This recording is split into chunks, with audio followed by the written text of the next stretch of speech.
Hey TPT sellers, in this masterclass number 10, we're going to look at getting an email for your TPT business. We're going to answer the question, do I need to get an email for my TPT business? And we're going to look at the question, when I send emails, how come it ends up in spam?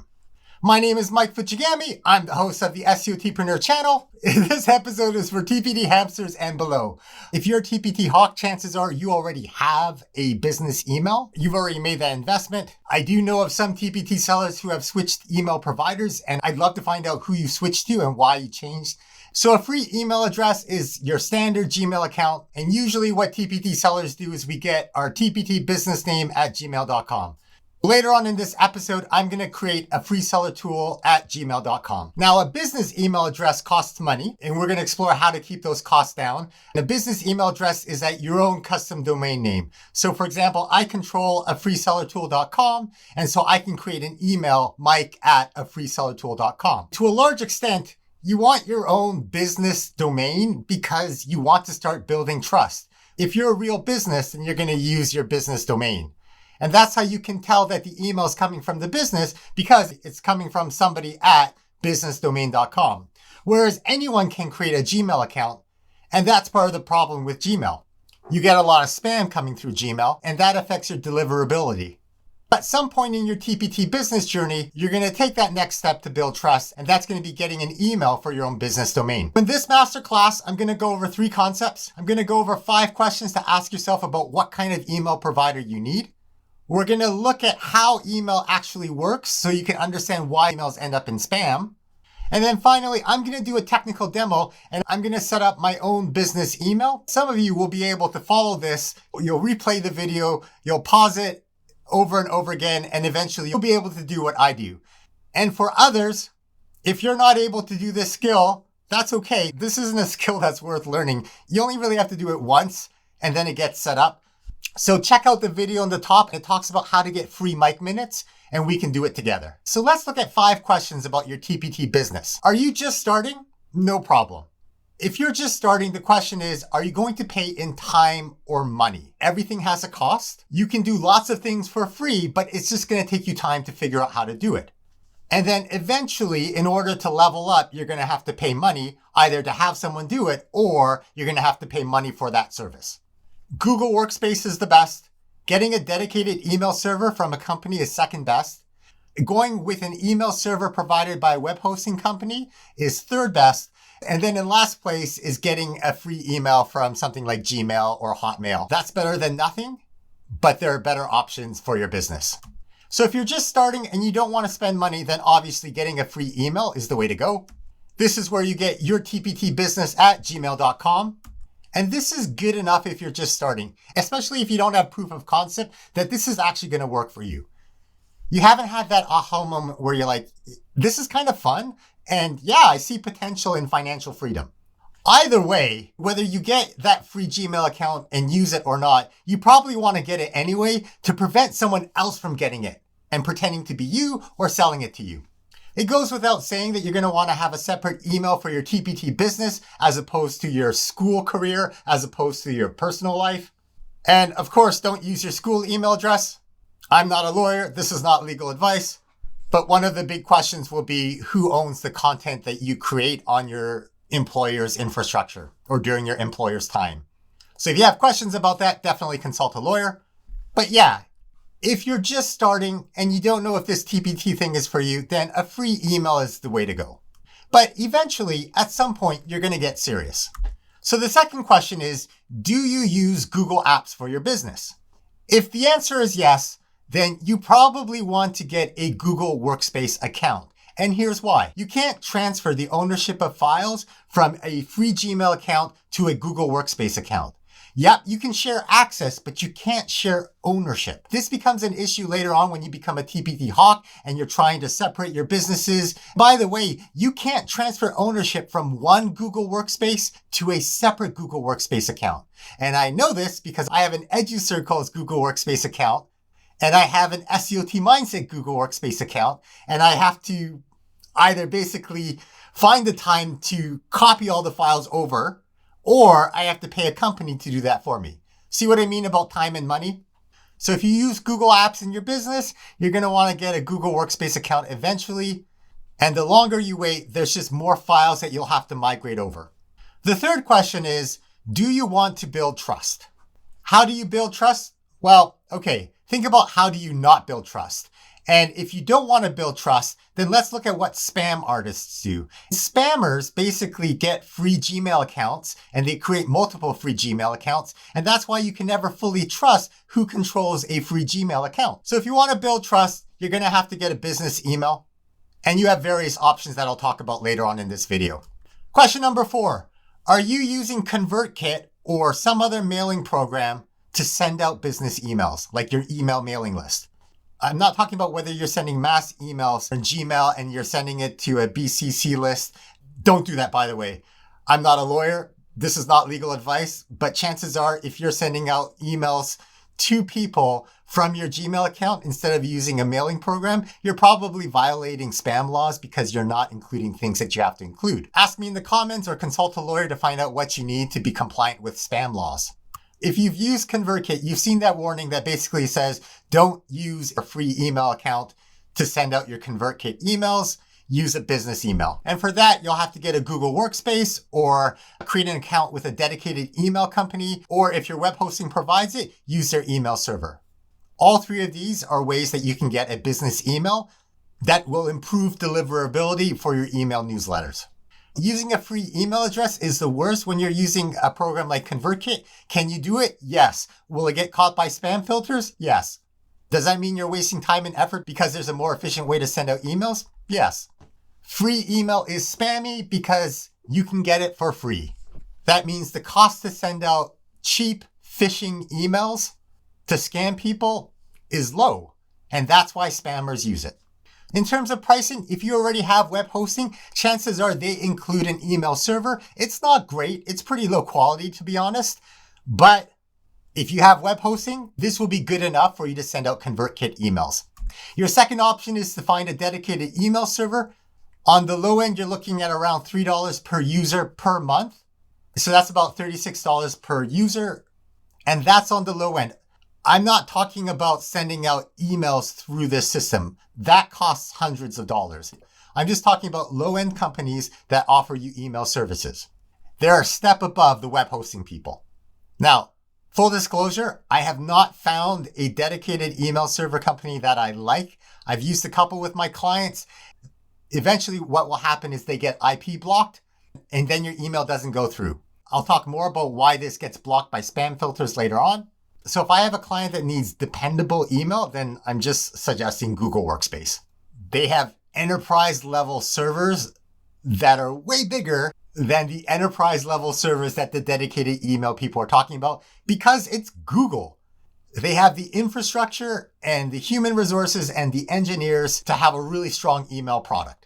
And at the time of the video, it's around $7 US per person per month. You're looking at around $86 per year. For every person in your company, it gets very expensive very quickly. But that's the step up for email deliverability. Question number 5 is, which is the easiest to set up? And of the 4 options that I'm going to talk about today, free email hands down is the easiest to set up because you install the Gmail app, you sign in and you're done. The second easiest is something like Google Workspace. You do have to do something technical at the beginning. Either you do it or I do it or you pay someone to do it, but you have to set up the DNS, which means not only do you have to set up the mail exchange records, MX records, you have to set up the anti-spam records, the SPF, the DKIM, the DMARC.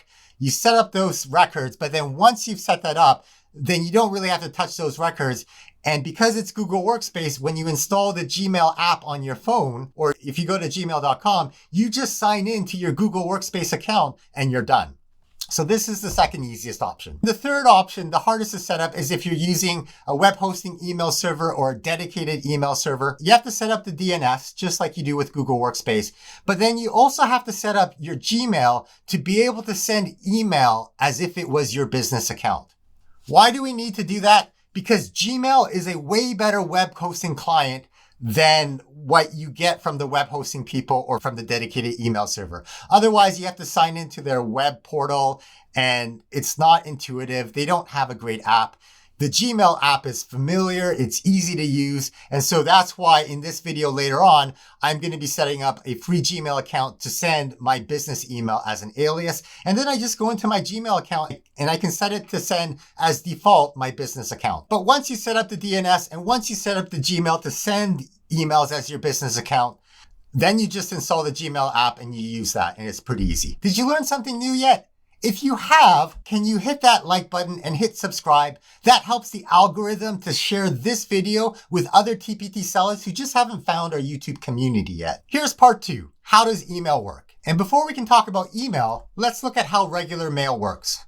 There's me in the corner, and I want to send a letter to you. So I put this letter into an envelope, I address it to you, and I put it into a physical mailbox. And then a mail carrier picks it up, brings it to the post office, and then the post office here in Canada sends it to a post office near you, and then some person takes that letter to your mailbox and they put it in your physical mailbox. I've never actually been inside a post office, but I imagine they probably have 2 separate departments. There's probably a department that takes care of outgoing mail. So my letter probably gets sorted to different destinations. I don't know, it gets sent off in a plane or in a truck to a post office closer to you. And when it arrives there, it probably goes into an incoming department that sorts it based on postal codes or zip codes, and then gets put into a mail truck and somebody takes it to your mailbox. If you wanted to write a letter and you send it back to me, you'd probably put it into your mailbox and then it'd get picked up and then get taken to the post office, and it gets sent from the outgoing department of your mail office to my post office, and it probably goes to this department that takes care of incoming mail, and they sort it and they look at the postal codes. I'm sure they have great systems, and eventually some mail carrier brings it to my mailbox and I check the mail and I get your letter. So the post office has an incoming and an outgoing section. Let's look at how a free email service works. If we have email, instead of calling it a mailbox, we actually call it a mail client. And a mail client is just a website or an app. So for example, gmail.com is a website and Gmail is also an app. So is Microsoft Outlook. Outlook is a program that you install on your computer. Instead of a post office, we have what's called an email server. And there's actually an outgoing email server and an incoming email server. The outgoing email server is called SMTP, and the incoming email server is called POP or IMAP. So let's pretend I'm using Gmail. That means I'm using Gmail as my mail client. Gmail is the app that I have on my phone. And when I send a message, it goes to the Gmail server. If I'm sending an email to you and you use Hotmail, then my message has to go to the Microsoft server, and then the Microsoft server will send it to the client. But you don't have to use Microsoft. You might be using Gmail as well. So in Gmail, I send a message. It goes to my outbound SMTP server. The message ends up in your POP3 inbound server, and then it gets sent to your mail client. And in this case, you could be using Outlook to check your Gmail because Outlook is just a program. Likewise, if you're sending an email back to me and you reply, you send a message, it goes to your outgoing server, your SMTP server sends it out into internet land, and it arrives in my incoming server, so my IMAP or POP3, depending on how I set it up, and that gets sent to my email client. And for me, that's Gmail. And I have a little notification that you sent me an email. That's how free email works. Now, the problem with free email is that anyone can use free email, including bad actors. So a bad actor is someone who's trying to do something malicious. Maybe they're sending out scam emails, they're sending out phishing emails to try to trick you into going to the wrong website and signing in with your password. And then all of a sudden they have your email address and your password, and they can do all sorts of horrible things. So a bad actor can create a free email. They can create a Gmail account. In fact, they can create a Gmail account that looks like your TPT business name. And they send that email and it goes to the SMTP outgoing server. And then from there, it gets sent to the incoming server on your end. And your incoming server has some spam bouncers. They have spam filters and they look at the email and then they might say, you know what, this is spam. It doesn't get to your inbox. It just goes into your spam filter. And if this happens enough time, then the incoming Gmail server realizes, you know what? The people who send me emails from that server, they get a bad reputation. All we get from them is spam. You know what? Anyone who sends us a message from that server, it's going to be spam. Just send it automatically to spam. And so now there's me, and I'm trying to send an email, a legit email, through the outgoing Gmail server. It gets to your incoming email server. And then all of a sudden, the incoming email server is like, yeah, no, this is spam because it's coming from a spammy location. So that's the problem with free email. And so this is why when you try to send out bulk email, companies like ConvertKit will say, hey, you need your own domain to send an email. And they say things like all marketing emails should be sent from a domain you own, not from a personal account at a provider domain like at Gmail, at Hotmail, at Yahoo, etc. Or at an ISP email, so your internet service provider, the company you get your internet from. The reason why ConvertKit says this is because the most important factor in email deliverability is domain reputation. Now, ConvertKit is saying it's the most important factor, but it's not the only factor. And we'll talk more about that later. So when you send email from your free Gmail account, you're using Gmail's reputation as opposed to ConvertKit's reputation or your own domain name's reputation. If you have your own domain and you have a paid email service, then this is what it looks like. With paid email, you now have something called DNS. You can set up your DNS records. Your DNS records are basically a phone book that tells other computers where your businessdomain.com points to. It gives the IP address for different servers. So we have to set MX records where those mail records basically tell computers where your email server is located. But we can also set up 3 levels of spam protection: SPF records, DKIM records, and DMARC records.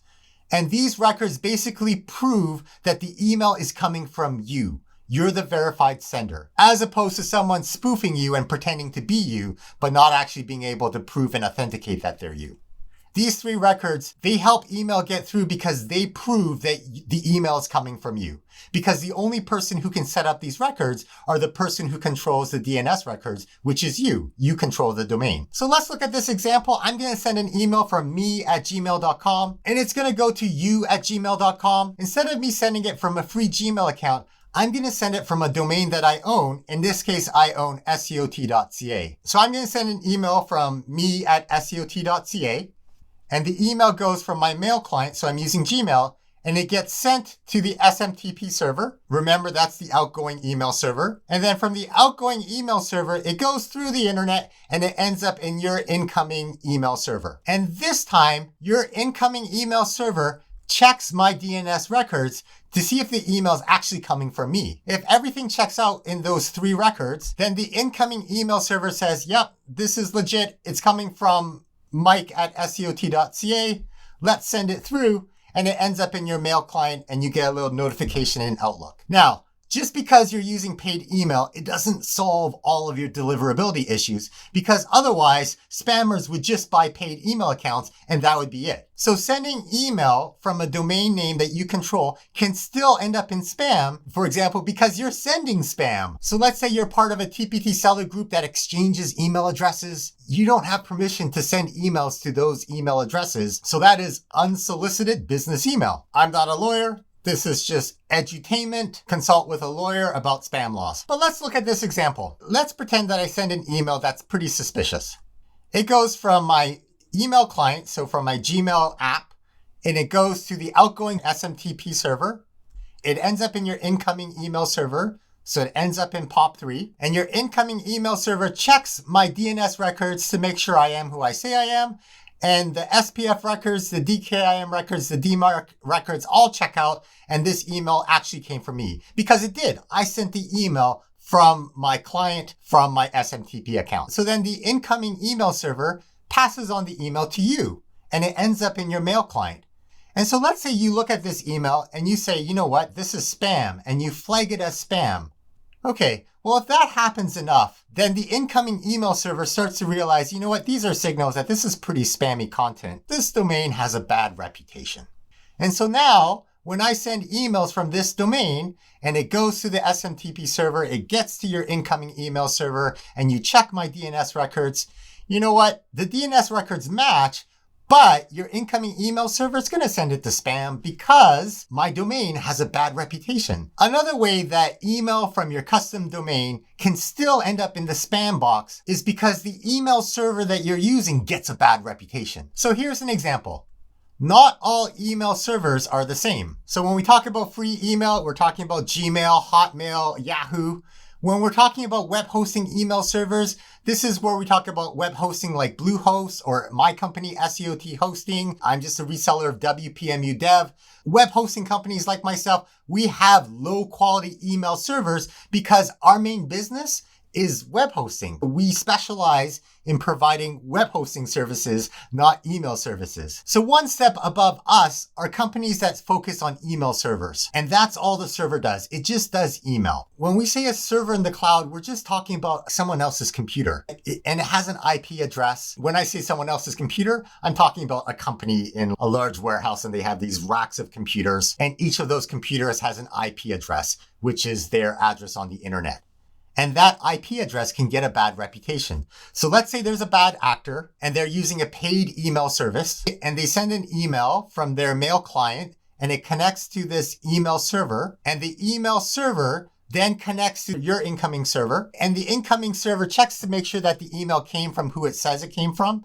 And the answer is yes, it did come from this bad actor who controls the DNS and set up the SPF and the DKIM and the DMARC records. They're set up correctly. So that gets a green light because the anti-spam records are correct. This email came from the bad actor. The email goes on to the mail client and then the person just says, you know what, this is spam. And we know that if it gets marked as spam a lot, well, then that domain gets a bad rep. The email bouncers at the incoming server, they start to notice patterns. You know what? Every time we get an email from this server, it tends to be spam. This IP address, it's a bad neighborhood. We're just going to block this IP address. And so now, here I am. I'm sending out legit email, and I'm using this email service company, and my email goes from my mail client, and it connects to this outgoing email server, and this email server has an IP address. It's blocklisted. It's not a good IP address. It has a bad reputation. So my email then goes to your incoming server, and your incoming server might check to see my DNS records and say, yep, my DNS records are legit. Everything checks out. The email actually came from you, but you know what? We're going to send it to spam because it came from an email server whose IP address is on this block list. And we just block all of the emails from this IP address. So sometimes dedicated email servers can get bad reputations. And then when you email their support, they say, send the email again, and this time it'll go through a different IP address. And they're not wrong. These companies that specialize in email hosting, they have lots of servers and they have pools of IP addresses. So when you send an email, you can't control which IP address you get unless you're paying money for that service. So email is a tricky thing. Spam is a reality. Sometimes things get caught in the spam filter, even though they shouldn't be caught in the spam filter. And sometimes spam slips through and it gets past the security guards, even though it should have been caught. It's an ongoing game of cat and mouse. Did you learn something new in this section? If you have, can you leave a comment and let me know what was new? That helps me know what kind of content to create. Thanks a lot. So now I'm going to do some technical setup. I need to set up an email for my new TPT store. I need a new business email account. So I thought I would record what I do because I know some of you are able to just watch this. You press play, you pause, you do it. You press play, you pause, you do it. And eventually you're able to do what I do. If you have any questions, please ask in the comments below. So here's my thinking. I need a separate email address for my second TPT store. If I go to Teachers Pay Teachers and I type TPT seller, there I am. I'm the first listing here. Mike Fuchigami, TPT Seller Tips. I need a separate business email address because I don't want questions about this store to go to my EduCircles account. I know that it's just better to separate your businesses. And I know this because I had ConvertKit with my EduCircles account. And then I started using the same ConvertKit for my SEOT mindset stuff. And then the metrics started to get confusing and I wanted to separate it, and it's been a headache to separate those two accounts. So if I had a time machine, I just would have started two separate accounts right from the get-go. I need a separate email account because I want to separate the branding. And I think for TPT store number 2, I think I'm going to go with a freesellertool.com as my TPT blog, and I'm going to start to build that up as the brand. Why am I not going with MikeFuchigami.com or something like that? Because the Michael Fuchigami brand of websites for me are more about my advocacy work and me in general as an entrepreneur and a teacherpreneur and trying to put a spotlight on change. And I think I need to separate that message from my TPT seller message, which is separate from my EduCircles message. So I want to separate my brands. Another reason is I want to look professional because I think we need to build trust. I'm not a hobby business and I want you to take me seriously. So take me seriously. Get a professional email address. On my end, I want a separate email address for my second store because that way, if the email comes to my mike@educircles.org email address, then I know the person sending the email is probably a teacher who has a question about one of my resources, and I provide one level of support to them. And then if they send an email to my mike@SEOTmindset.com, now I don't know where that email is coming from. It might be coming from YouTube, but I'm not able to provide one-on-one support from YouTube. It might be coming from my TPT store number 2. And in that case, I do want to provide a little bit more support, because then I have to look up to see what product they purchased and then provide answers related to that product. So if I separate my email addresses, then it's easier for me to figure out that the email is about my TPT seller tip store, because you can set it so that when they click on the link, it automatically adds a subject. And I can put a subject like question about TPT seller tip number 2, right? So that's why I want to separate these things. The best option, and I really should do this option, is I should just buy a new Google Workspace account. So I have mike@educircles.org, I have support@educircles.org, and then I have mike@SEOTmindset and support@SEOTmindset. And so really what I should do is on the SEOT Mindset Google Workspace account, I can add another domain. So I could add a freesellertool.com there, and then I could have mike@freesellertool.com. But that would cost me around $100 per year. And the expenses add up a little bit here, a little bit there. So that's why I don't love this option, but I probably should do this option. I'm not going to, but I probably should. And the reason why I think I can get away with it is because I don't actually need Google Drive and a Google Workspace account. I just need a separate inbox and a separate email account. Another option is I could use an existing Google Workspace account. So I could use my mike@SEOTmindset account and just set up as an alias. I have my mike@SEOTmindset.com. That's the user account, but you're allowed to have aliases. So I could have it set up so that mike@freesellertool.com also gets sent to mike@SEOTmindset.com. I can do that, except I don't want to get confused in the Gmail app when I'm signed into that mike@SEOTmindset account. I don't want to have to think, okay, am I sending it from my SEOT Mindset account, or am I sending it from a Free Seller Tool account? I want to separate these things. So option number 3, which is what I'm going to use today, is I'm going to create a free Gmail account, and I'm going to use that to send my emails as my business account. And I can do everything for free right now because I already have SEOT hosting. And I like option number 3 because I'll be able to send and receive emails as mike@freesellertool.com. I think it looks professional because it has a domain name. It's not using a free service like Gmail. I like it because I'm signing into a separate account. So on my Gmail app, it'll actually be a different account as opposed to the mike@SEOT Mindset account. So I'll be able to change the avatar. And finally, this gives me an opportunity to do some product quality control just to make sure I see that everything is working out correctly. So very first thing I need to do is I need to claim a free email address for my business. I'm going to create an account for my personal use. If I click on for work or my business, it's going to take me to Google Workspace like this. Oh, a Gmail address just for you. I don't want to try Google Workspace. I'm going to get a Gmail address. All right. So my name is Mike Fuchigami. Oh, last name is optional? Oh, that's cool. Next, I'm going to put in some basic information, and then I'm going to create my own Gmail address, and I'm going to put down my TPT business name, a freesellertool@gmail.com. Please be there. All right, let's create a strong password. I'm going to put a recovery email that I control. This is exciting stuff. A freesellertool@gmail.com. All right, my Google account is ready. Now set up your business. I'm not going to set up. Oh, that's interesting that it wants me to set up my Google My Business stuff. I'm going to say not now. And now we have it, a freesellertool@gmail.com. Something I might really quickly do is change my profile picture. Oh, I do want it to be me. All right, saving my profile picture. There we go. Now the benefit is I can have a separate profile picture for this account. And I think that's going to make my life easier in the future. So I just set up a freesellertool@gmail.com. Now I need to set up my TPT business email. I want mike@freesellertool.com. I'm going to do option number 3, which is using an email server provided by the web hosting company. And I already have now this free email. It's no longer the worst because I'm going to use the free email account and sign into my business email server. So I'm sending emails as my business. Here are the things I need. I need a domain. I need DNS records. I need my web hosting email server information, and I need my free email client. So in this case, I paid Cloudflare $9.15 per year. That is the cheapest place I know of anywhere on the internet that you can get a domain name. It is cheaper than what I can sell it for in SEOT hosting. So if you're tech savvy, go buy your domain names from Cloudflare. I need to set up my DNS records, and I'm going to do that with Cloudflare for free. I already have a free seller tool on SEOT hosting, so I have access to an email server, so I'm going to use that. And you just saw me set up my free Gmail account. By the way, if you're on an annual plan with SEOT hosting, I cover your .com domain name. So then pretty much everything is included. Here's a freesellertool.com. When you buy a domain name from Cloudflare, you don't have to worry about setting up the name servers because Cloudflare only lets you use Cloudflare's name servers. So you have to do the DNS stuff on Cloudflare anyway, but it's free. So here's my freesellertool.com account on Cloudflare. I just click on DNS records here.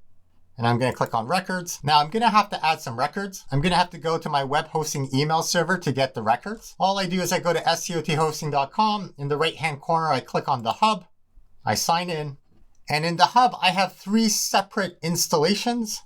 A freesellertool.com is on the tall plan. It's on the cheapest plan. So I'm just going to go to that. Let's expand the sidebar. Let's open up the hosting tab. Let's scroll down and click on emails. All right. So now I'm going to click on email accounts. My hosting comes with 1 free email account. Yay. All right. So I'm going to add email account. I'm going to make it, please match the format requested. What does that even mean? Oh. Mike at freesellertool.com. I'm going to change the password. So I added a password. I'm creating the account. So this is creating the account on the email server. API error, internal server error. What does that even mean? Oh, I bet you it's because of my password. You don't like my password being this big. Let's try a shorter password. And it's thinking.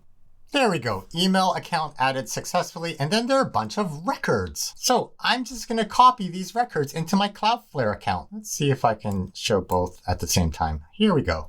Here's the Cloudflare stuff. I need to add a record. So I click on this blue button, add record. I need to add an MX record, it's called. So I'm going to change this to MX. And then I have to click on this. The name required, I just copy this and I'm going to paste that in there. The mail server is the value. So I'm going to paste this in here. And there's no other information. So I'm just going to scroll down and hit save. Oh, priority is required. I'm going to put a priority of 1. Now let's hit save. All right. And now I could use Cloudflare to help me create the SPF record and the DMARC policy. But instead, I'm going to use what SEOT hosting is giving us. So SPF or TXT. So I'm going to click add record. I'm going to put it as a text record, TXT. The name I copy here and paste the name. And then the value I copy and I paste it in here. So it's saying allow the mail from this server, mailu.wpmudev.host. And then I'm going to hit save. And there's the text record. So I can see there's an SPF record. All right, now I need to add a DKIM record. So let's do this. Add record. This is also a text record, TXT. I'm going to copy the name at the top. So I'm going to paste that in, Control V.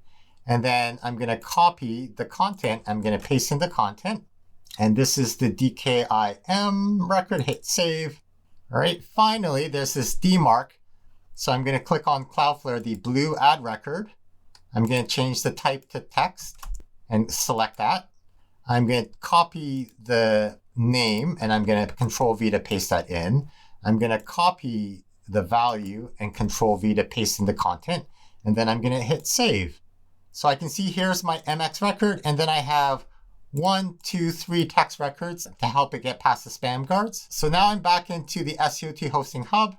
And it says here, check the DNS status. So I'm going to click on these 3 vertical lines and I'm going to click on recheck DNS. Boom! So the DNS, that just means the MX records were accepted. I have to set up my free Gmail to send email as this account. So I'm going to go to my Gmail account. And if I scroll down here, it says a freesellertool@gmail.com. I'm going to click on Gmail. Now I'm going to click on the settings gear. And then I'm going to click on see all settings. And I want to go here to accounts and import. All right. So I have 2 options here. Send mail as. And I'm going to click here, add another email address. So the email address is going to be Mike at freesellertool.com. And I want to keep this treat as an alias. So now I'm going to click next step. Now this information I actually need from the SEOT hosting site where it says view info. Just going to move this to the side here. So my username is not Mike. My username is Mike at freesellertool.com because you're logging into the SMTP server. And then the password. So this is the outgoing. It should be port 587. And I can see here it says 587, which is perfect. And it says TLS enabled. And it says yes here. So I'm going to say secured connection using TLS. I'm going to click add account. Oops, we weren't able to finish. mailu.wpmudev.host. Oh, I have a space there in front of the name. Oops, that was my mistake here. Let's copy the password. All right, let's try this again. Add account. There we go. So, confirm verification and add your email address. Congratulations, we successfully located your other server and verified your credential. Just one more step. An email with a confirmation link was sent to mail@freesellertool.com, but I can't get that email yet because I need to set it up to receive the email. So I'm going to close this window. I can see now I have two options. What I want to do is check my email from other accounts. So I'm going to click on add a mail account. I'm going to put for my email, mike@freesellertool.com, hit next. All right, import email from my other account. There it is, POP3. So I'm connecting to the inbound email server, hit next. My username is, let's copy this just like last time. So my username is mike@freesellertool.com. Now, I notice there's a blank space here, so I'm just going to delete that. That was the problem last time. I'm going to get my password. Now, the incoming server, this, mailu.wpmudev.host. So I'm going to change what Google suggested and put in mine. Now, the incoming server port needs to be 995, so I need to change this to 995. Leave a copy of retrieved message on the server. The answer is no, because web hosting companies have little tiny email servers. It's not designed for email, really. So you have a very limited space on it. So basically, when you retrieve it, you want to pull it off the server and just keep it in your free Gmail account. Now, I always want to use a secure connection, SSL. I am going to label the incoming messages, mike@freesellertool.com. Yep. Do I want to skip the inbox? No. And so now I'm going to click add account. There was a problem. All right, what was the problem? mike@freesellertool.com. Here's my password. The port is, this is incoming, so it's got to be 995. Hostname contains unsafe characters. What does that even mean? Mail you. Oh, there was a space in front of it. That's why. All right, so now, wow, that's annoying. When I copy this from here, it gets a space. That's tricky. So make sure there's no space, otherwise you get grumpy error messages. All right, add account. And it looks like it worked. So it says checking mail, which I don't know what that means, but that's exciting. If I go to my inbox, hey, I have an email here and it's tagged Mike@freesellertool, and it says Gmail confirmation. So remember, I have to confirm that I'm okay with Gmail sending emails as me. So I'm going to click on this link. Before you can send mail from mike@freesellertool.com using your Gmail account, please click the link below. Please confirm. I'm going to hit confirm. The Gmail user may now send mail as mike@freesellertool.com. So let's go back to the settings. Settings gear, see all settings. Let's click on accounts and import. Now, I want to make this the default. I want to make my business email, mike@freesellertool.com. I'm going to make that the default. So now whenever I create an email, it should send it from mike@freesellertool.com. Always reply from the default address, which is mike@freesellertool.com. I love it. Okay, so let's test this out. So I'm going to hit compose. You can see here, there's a drop-down menu. By default, it's now choosing mike@freesellertool.com. But if I wanted to send it as my free Gmail account, I just click on this down arrow because I have options now. And I'm going to send this to my mike@educircles.org account, right? And I can see, oh, there's the profile photo for my EduCircles account. So that makes me happy. And I'm going to say, hello world, testing this email. Now I'm going to hit send. If I go to my sent box, here it is to mike@educircles.org. I'm going to check my phone. It's here. So you can see on the right-hand side, here's my phone. I received this email from my Mike@educircles account. I'm going to reply. External recipient, yep. Hi, Mike. Got your message. I'm going to send it. If I check my inbox, oh, I was hoping it's going to be there, but it's not here yet. And there we go. I got a message from Mike. Hello, Mike. Hi, Mike. Got your message. Boom. Oh, interesting. It didn't put my picture in here yet. Man, technology. I don't understand how this works. Okay, so now I'm going to add this on my Gmail app. And let's click on add another account. Set up email. It's my Gmail account, so it's Google. So I'm going to sign in as my free seller account, a freesellertool@gmail.com. I'll put in my password. Woo! So I can tell I'm in my a freesellertool account because the profile picture up here at the top is the one that I'm using for my business stuff. Some of you asked me what I think about Google domains being transferred over to Squarespace. And the answer is, do not pay full price for a domain at Squarespace because you're still going to have to set up the DNS records to connect to Google Workspace. Cloudflare is $9.15 right now. It is the cheapest place on the internet to buy a .com domain name, and it works just as well as anyone else. And then you just set up the DNS records that you're going to have to set up anyways on Squarespace, and then you can have your Google Workspace account. If you have any questions, leave a comment below. Watch this video here to find out how you can get Mic Minutes for free, and I can help you set this up. YouTube thinks you should watch this video. And if you learned something new, please hit like and subscribe. Bye-bye now.